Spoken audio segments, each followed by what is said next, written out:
so then continue. So we continue with same, still on the same chapter. It's huge chapter. I mean, huge because there are so many details. Vows of the charity and Nidrei Tzedakah, right? And we're on section H, and it says that topic is non-verbalized vow of Tzedakah, right? So meaning a person just thought about it. There is a discussion among the poskim whether one becomes obligated in a vow through the machshava, right? Thinking about giving tzedakah without verbalizing this. So, okay, so technically, we always say that that's what it is, but of course there is some lenient opinion and they say not. Okay, just so you know. If one made a thought for a fleeting moment about giving an amount to tzedakah, he would not be obligated. Not it's in a bold, right? So if it was only for a fleeting moment, no problem. However, if one determined firmly in his mind to give certain amount to tzedakah, but did not express it, there is dispute among the poskim as to what should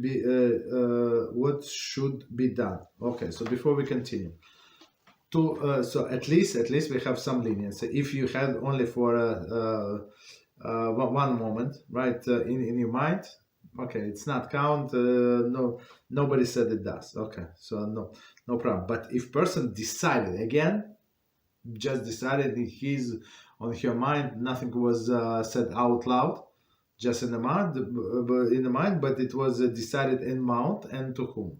Okay, so that's where the dispute begins. Some poskim maintain that as long as he firmly decided to give tzedakah, this was considered obligation, even though he did not express it verbally. Okay, which is understandable. So firmly decided to do, must do it. Okay, others hold that he is only obligated in about tzedakah when express it verbally. Okay. Still, other maintain that one would only be obligated in about tzedakah, not fully express where one verbally commit to giving tzedakah without specifying the amount and to whom. Very interesting. But in his mind, he's determined these two factors.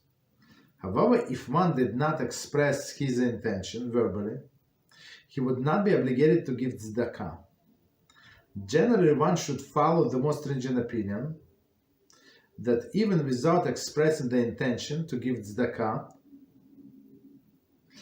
he should contribute nevertheless. One who wrote down that he will give sum of money to tzedakah would be obligated in doing so.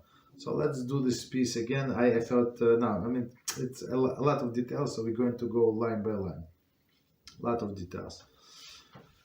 So let's do from the beginning, and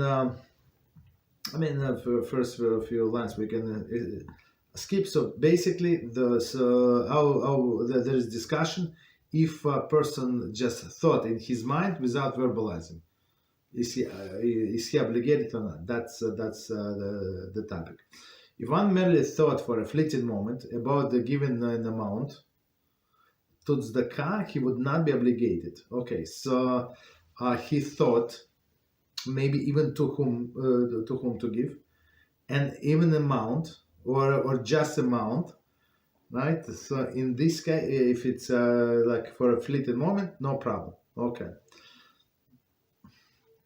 However, if one determined firmly in his mind to give certain amount to tzedakah, but did not express it. So, for example, somebody is sick or somebody is going to some life trouble, right? So the person said, I want to give to such and such cause or to such and such person, right? Firmly decided a certain amount of tzedakah, but did not express, so only in his mind. There is a dispute among poskim as to what should be done. Okay, so again, it was decided at least amount. At least amount, okay. Okay, so amount, but maybe no no specific person. Okay. Some poskim maintain that as long as firmly decided to give tzedakah, this was constituted as obligation, even though it was not expressed verbally. And this is what they call at the end more strict opinion, stringent opinion. That's what we usually follow. Right? So, of course, I mean, the leniency would be, if, like, whom to give. Right? But if you decided such and such amount, so it's proper to give it. But there is another opinion. So again, if you decided firmly, okay, others hold that he is only obligated in a vow, tzedakah, when expressed verbally. So this second opinion is actually what we said last time, right? Only if somebody said it out loud, then obligated. If only thought about it, no obligation. Okay, but that's how we started this chapter. It's this is considered to be exception. Right, compared to all other cases. So in all other cases, if a person just thought about the mitzvah, okay, it's not obligation, but it's tzedakah. We said it is an exception. But of course, there is the opinion that if it was only in his mind, not obligated. Continue. Still, others maintain that one would only be obligated in a vow, tzedakah, not fully express, where one verbally committed to giving tzedakah without specifying amounted to whom. 1 second. So one more time. Still others maintain that one would be obligated in a vow tzedakah, not fully expressed.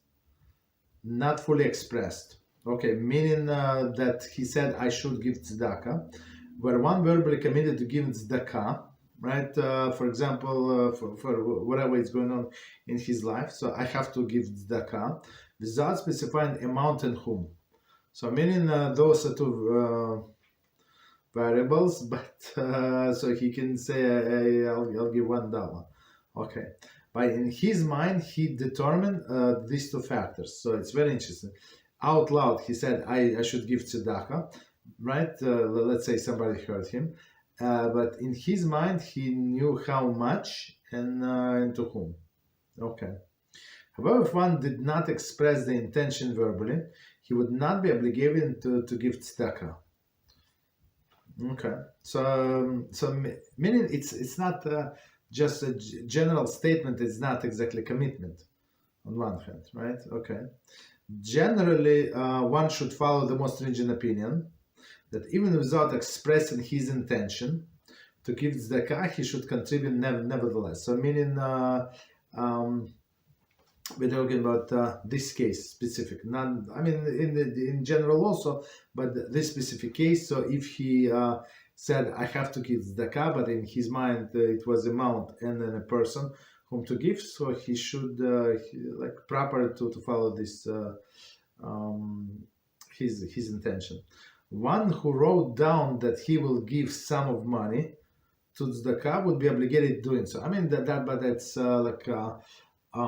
same as with laws of Lashon Hara. Whatever we wrote, it's like we said it, like it's a promise. Okay, so it's very, very interesting. Again, we're trying to as we said before, if we promise, just do it. Okay.